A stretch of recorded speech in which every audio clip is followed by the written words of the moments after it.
So do you think what we're going through is just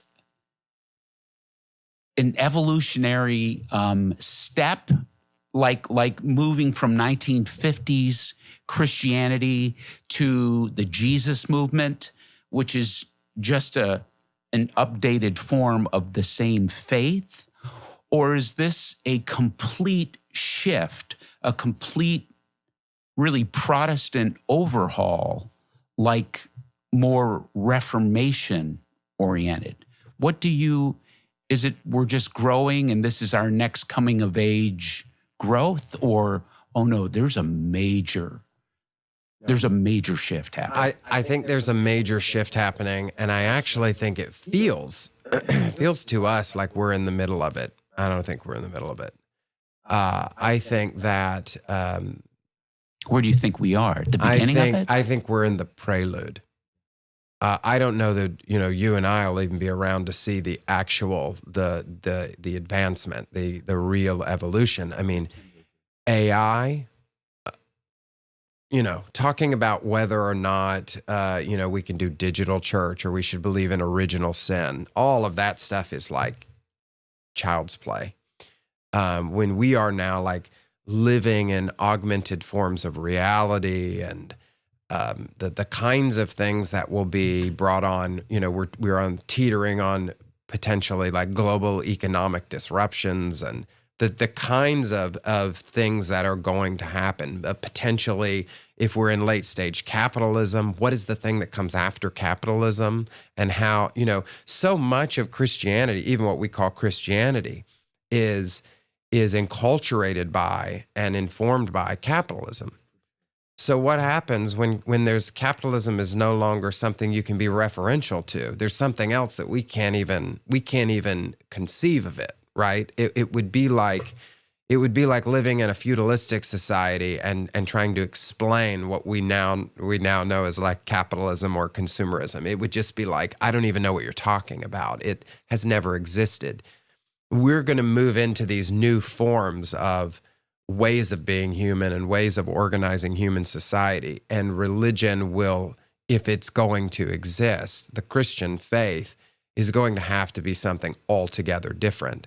But right now, I think what you have is a kind of, it's like a meat tenderizer. It's like softening it up for what is it's going to need to have a flexibility, an ability to change that it didn't have in the mid-20th century, particularly in these fundamentalist forms. But it will need that kind of fluidity or flexibility to survive in whatever is coming. And it's not here yet, right? We all kind of see the storm cloud, right? That there's this thing coming and it's going to be massively disruptive. In fact, I have conversations with people. They'll often say, I'm glad I will be dead when.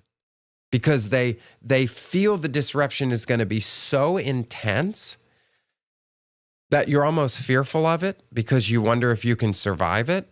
And so I believe that. I'm not trying to be sort of alarmist, right? But like we have no idea how some of these things will change us. You watch these videos where when for all of human history, there was like something called boredom. And now, boredom, you would have to work to find that. It's constant overstimulation. That's the default state. Boredom was the default state. So you had room for things like imagination. Now, the default state of human existence, thanks to technology, is totally different. And it's going to create a different being human in that world is not the same. It's a different kind of being. Right? And so these are just huge, huge shifts that most Christians who are just sort of like having doctrinal fights and these little theological food fights, they're missing it. I think it's going to be a massive shift. Yeah, and I agree. And when you talk about, when you gave your illustration about boredom,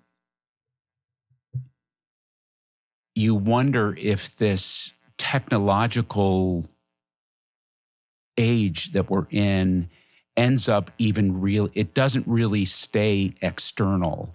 It ends up being part of the evolutionary process of human existence. It's another way human beings will evolve as well. You know, again, well, I won't take us all the way down this rabbit trail, but it's like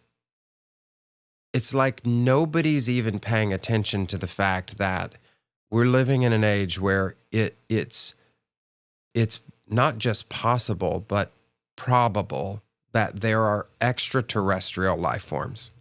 Right? We're having congressional hearings about things that are being declassified, that there could be non-human life. The kinds of Christian theologies that we've grown up with, how do you even make space for that? What if Jesus died for our sins, as we say?